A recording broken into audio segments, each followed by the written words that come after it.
মানুষের শরীর থেকে ভূতকে তাড়ানো আমরা অনেকেই শুনেছি, আবার খুব কম লোকে দেখেছিও।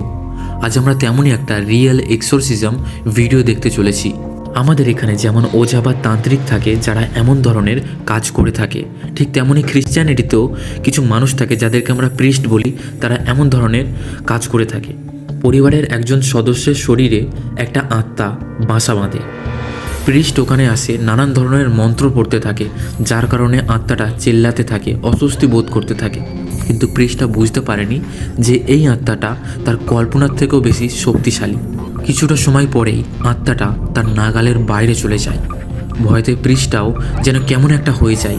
সে তখন বুঝতে পারে যে এই আত্মাটাকে তাড়ানো তার দ্বারা সম্ভব নয়।